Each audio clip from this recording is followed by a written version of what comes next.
नमस्कार मित्रों, आप सभी का हमारे चैनल में स्वागत है। आज हम आप सबके लिए लेकर आए हैं गरुड़ पुराण। गरुड़ पुराण के बारे में पहले थोड़ा बहुत जान लेते हैं। नम्र निवेदन, जहाँ जीवन है वहाँ मृत्यु भी निश्चित है। जातस्य ही ध्रुवो मृत्युर्ध्रुवम जन्म मृतस्य च। जो प्राणी जन्म ग्रहण करता है उसे समय आने पर मरना भी पड़ता है, और जो मरता है उसे जन्म लेना पड़ता है।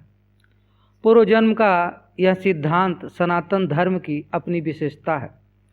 जीवन की परिसमाप्ति मृत्यु से होती है।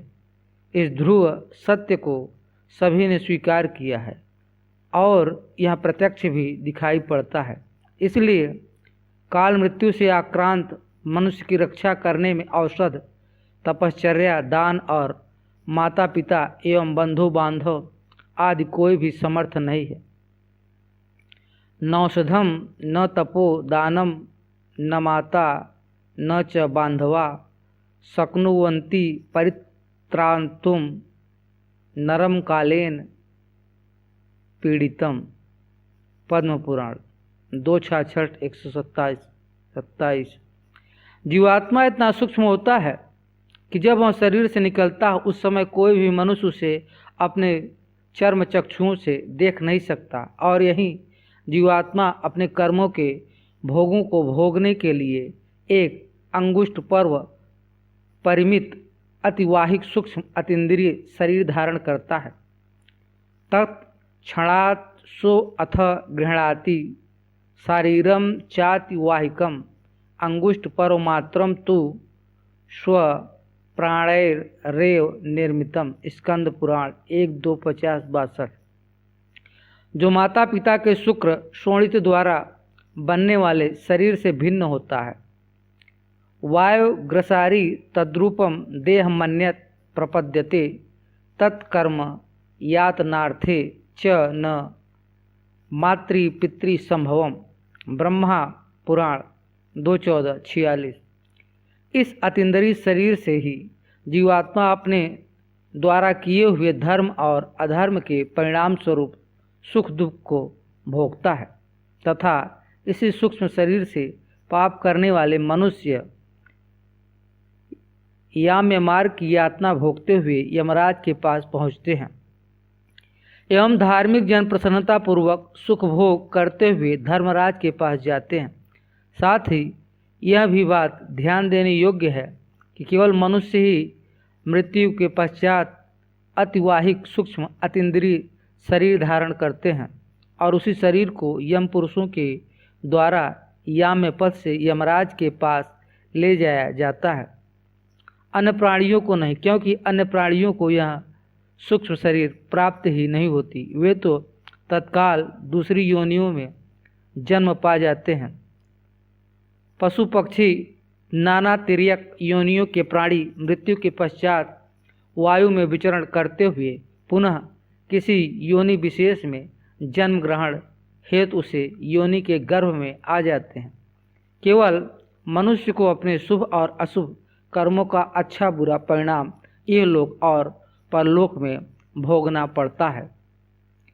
मनुष्याः प्रतिपद्यन्ते स्वर्गं नरकमेव वा नैवान्ये प्राणिनः केचितं सर्वं ते फलभोगिनः।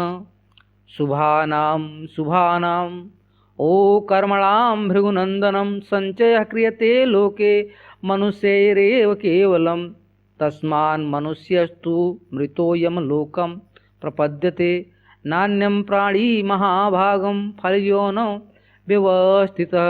विष्णु धर्मोत्तर 2:113-4-6।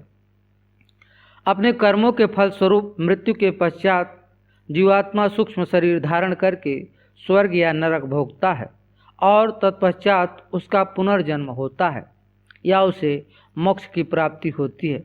भारतीय मनीषा ने परलोक के इस दर्शन पर विशद विवेचना प्रस्तुत की है। हमारे शास्त्रों में, पुराणों में मृत्यु का स्वरूप, मरणासन, व्यक्ति की अवस्था और उसके कल्याण के लिए अंतिम समय में किए जाने वाले कृत्यों तथा विविध प्रकार की दानों आदि का निरूपण हुआ है। साथ ही मृत्यु के बाद और धर्म, दैहिक संस्कार, पिंडदान, 10 गात्र विधि, निरूपण, तर्पण, श्राद्ध, एकादशाह, सपिंडीकरण, अशौचादि निर्णय, कर्म विपाक, पापों के प्रायश्चित्त का विधान आदि वर्णित है। इनमें नरकों, यममार्ग तथा यममार्ग के में पड़ने वाली बैतरणी नदी, यमसभा और चित्रगुप्त आदि के भवनों के स्वरूपों का भी परिचय दिया गया। इसी प्रकार स्वर्ग, वैकुंठादि लोकों के वर्णन के साथ ही पुरुषार्थ चतुष्टय, धर्म, अर्थ, काम और मोक्ष को प्राप्त करने के विविध साधनों का निरूपण हुआ है और जन्म मरण के बंधन से मुक्त होने के लिए आत्मज्ञान का प्रतिपादन भी होता है। इस संपूर्ण विषयों का एक सुंदर शास्त्रोक्त संकलन प्रस्तुत ग्रंथ गरुड़ पुराण सारोद्धार प्रेतकल्प में उपलब्ध है। यह 16 अध्यायों में सुगम्फित है। प्रायः श्राद्ध आदि पितृकार्यों तथा अशौचावस्था में परंपरा से इसी को सुनाया जाता है और सामान्य लोग प्रायः इसे ही गरुड़ पुराण के रूप में जानते हैं, परंतु वास्तव में यह ग्रंथ मूल गरुड़ पुराण से भिन्न है। प्राचीन काल में राजस्थान के विद्वान पंडित नैनीधि शर्मा जी के द्वारा किया गया एक महत्वपूर्ण संकलन है। इसमें श्रीमदादि शंकराचार्य के विवेक चूड़ामणि, भगवद गीता, नीति शतक, वैराग्य शतक एवं अन्य पुराणों के साथ गरुड़ पुराण के श्लोकों का भी संग्रह है। कुछ लोगों में यह भ्रांत धारणा बनी है कि इस गरुड़ पुराण सारोद्धार प्रेतकल्प को घर में नहीं रखना चाहिए, केवल श्राद्ध आदि प्रेत कार्यों में ही इसकी कथा सुनते हैं। यह धारणा अत्यंत भ्रामक और अंधविश्वास युक्त है। कारण इस ग्रंथ की महिमा में ही यह बात लिखी है कि जो मनुष्य इस गरुड़ पुराण सारोद्धारक को सुनता है, चाहे जैसे भी इसका पाठ करता है, वह यमराज की भयंकर यातनाओं को तोड़कर निष्पाप होकर स्वर्ग प्राप्त करता है। यह ग्रंथ बड़ा ही पवित्र और पुण्यदायक है तथा सभी पापों का विनाशक एवं सुनने वालों की समस्त कामनाओं का पूरक है। इसका सदैव श्रवण करना चाहिए। पुराणम गारुड़म पुण्यम पवित्रम पापनाशनम श्रीवंताम कामनापुरम श्रोतव्यम सर्वदयम ही सारो फलश्रुति।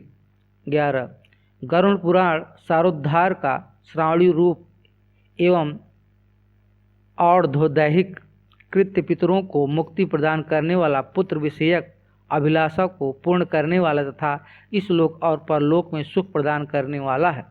जो इस पवित्र प्रेत कल्प को सुनता और अथवा सुनाता है, वे दोनों ही पाप से मुक्त हो जाते हैं और कभी भी दुर्गति को नहीं प्राप्त करते। इसलिए समस्त दुखों को विनाश करने वाले तथा धर्म, अर्थ, काम और मोक्ष इस चतुर्विध पुरुषार्थ को प्राप्त कराने वाले इस गरुड़ पुराण प्रेतकल्प को विशेष प्रयत्न करके अवश्य ही सुनना चाहिए। इतं चामुस्मिकं कर्मं पितृमुक्ति प्रदायकं पुत्रावांछितदं चैवं परत्रेहं सुखप्रदं प्रेतकल्पीमिदं पुण्यं शृणोति श्रावोच्य यह उभौतौ पापनिर्मुक्तौ दुर्गतिं नैव गच्छतः तस्मात् सर्वप्रयत्नेन श्रोतव्यं गारुडं किलं धर्मार्थकाम मोक्षाणां दायकं दुख नाशनम। गरुड़ पुराण प्रेतकल्प फल श्रुति 2:6-10। वास्तव में गरुड़ पुराण सारोद्धार की समस्त कथाओं और उपदेशों का सार यह है कि हमें आसक्ति का त्याग कर वैराग्य की ओर प्रवृत्त होना चाहिए तथा सांसारिक बंधनों से मुक्त होने के लिए एकमात्र परमात्मा की शरण में जाना चाहिए। यह लक्ष्य प्राप्ति कर्मयोग, ज्ञान अथवा भक्ति द्वारा किस प्रकार हो सकती है, इसकी विशद व्याख्या इस ग्रंथ में हुई है। मनुष्य इस लोक से जाने के बाद अपने पारलौकिक जीवन को किस प्रकार सुख, समृद्धि एवं शांतिप्रद बना सकता है तथा उसकी मृत्यु के बाद उस प्राणी के उद्धार के लिए पुत्र, पौत्रादि पारिवारिक जनों का क्या कर्तव्य है, इसका विशद वर्णन भी यहाँ प्राप्त होता है। इस गरुड़ पुराण सारोद्धार के श्रवण और पठन से स्वाभाविक ही पुण्य लाभ तथा अंतःकरण की परिशुद्धि एवं भगवान में रीति तथा विषयों से विरति तो होती ही है, साथ ही मनुष्यों को ऐहिक और पारलौकिक हानि लाभ का यथार्थ ज्ञान भी हो जाता है। तदनुसार जीवन में कर्तव्य निश्चित करने की अनुभूत शिक्षा भी मिलती है। इसके अतिरिक्त पुत्र पौत्रादि पारिवारिक जनों की पारमार्थिक आवश्यकता और उसके कर्तव्य बोध का परिज्ञान भी इसमें उपलब्ध है। इस प्रकार यह अत्यधिक उपादेय ज्ञानवर्धक सरस तथा यथार्थ अभ्युदय और कल्याण में पूर्णतः सहायक है। आशा है सर्वसाधारण इससे लाभान्वित होंगे।